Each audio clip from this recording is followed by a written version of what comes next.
Well, good morning and welcome back to Stories for the Cooped Up and Captive. You know, one of the most common phrases heard in an exam room between a client and a veterinarian is, "Man, I could never be a vet because I just could not stand to put animals down." Well, I can promise you that not once have I ever woken up in the morning and said, "Man, I hope I get to go put some dogs to sleep today." But what I will tell you, in helping clients, friends, navigate end-of-life issues with their pets, I have seen some of the most endearing acts of humanity and learned some of the greatest lessons in all of my, life, let alone practice. So here goes one of those stories, and it's a story about Don and Becky Wilson, their two kids, Brett and Aaron, and their Cocker Spaniel named Sallie.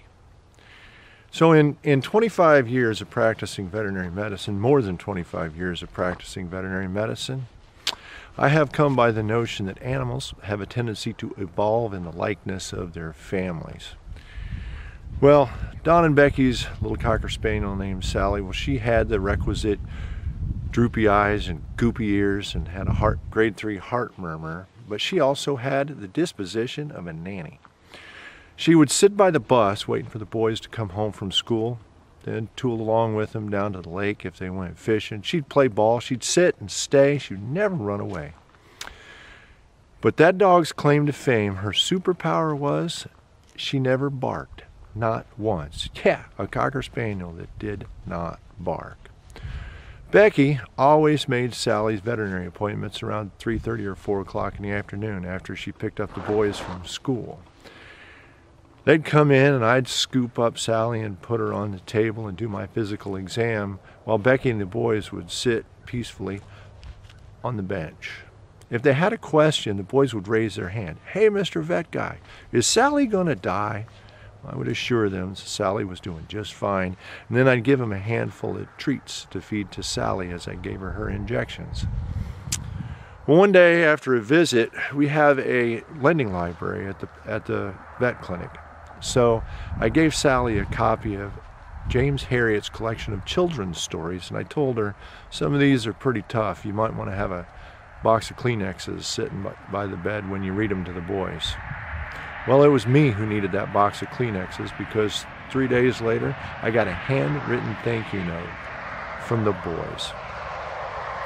Becky was a teller at the Farmers and Merchants Bank, but she was also the perpetual homeroom mother, den mother. She chaperoned every field trip. Don was a maintenance man at Melster's Candy Factory, but he also had a ladder rack and a drain auger and a voltmeter so he could do side jobs for $20 an hour. The boys, well, they might show up in school in clothes that were secondhand and patched, but they were always clean. They always held the door, and they always said, "Thank you and please." Proving that class knows no dollar sign, the Wilson's house would make Sanford & Son look like a Biltmore hotel. It was sided in chartreuse Tyvek and tin, surrounded by wheelbarrows that had lost their wheels and lawnmowers that had lost their fuel tanks and carburetors because Don had parted them out for a side job.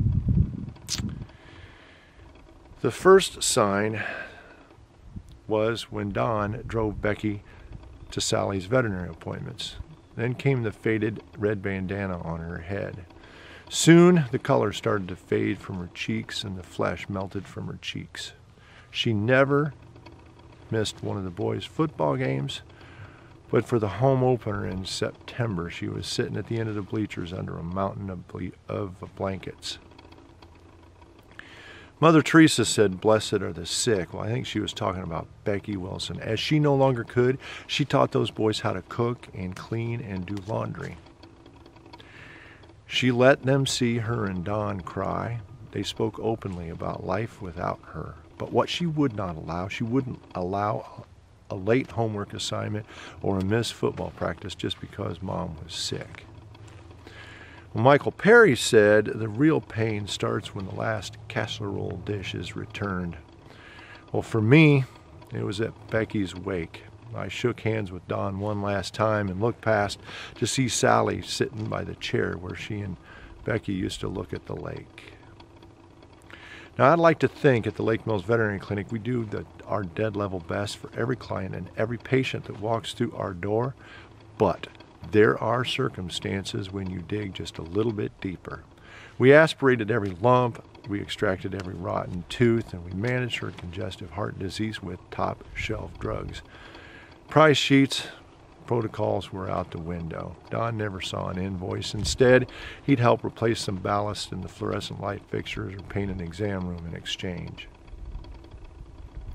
But the one thing we could not do if we were going to dignify this sweet woman's memory is we could not let this dog suffer, not even for a minute. So at her next to the last appointment, Don came in on a Friday evening. I couldn't even speak. He could. So I turned to go to the pharmacy to get the drugs to put her down, and Don said, "Bill, I want to give her one more night with the boys." I said, "Don, I get it, but I don't think she'll live one more night." He understood. Well, she did live through the night, and I met Don and the boys at the clinic at 6:30 the next morning. As Sallie gave her last breath, we all cried like babies.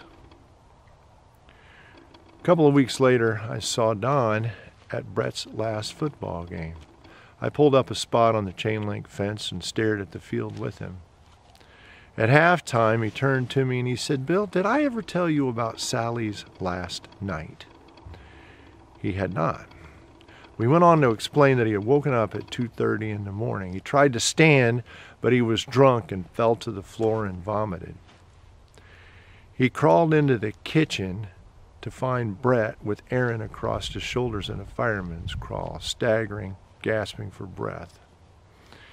The pilot light on the stove had burned out and the house was filled with natural gas. I said, "Don, how in the heck did you guys wake up?" He said it was Sallie. She was sitting on her butt, staring at the stove, barking and braying and howling like a blue-tick hound with a coon up a tree.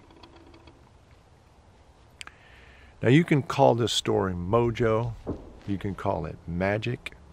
It is my own personal definition of faith in action and Becky Wilson looking out for her boys for one last time. So, if all else fails, keep something moving forward.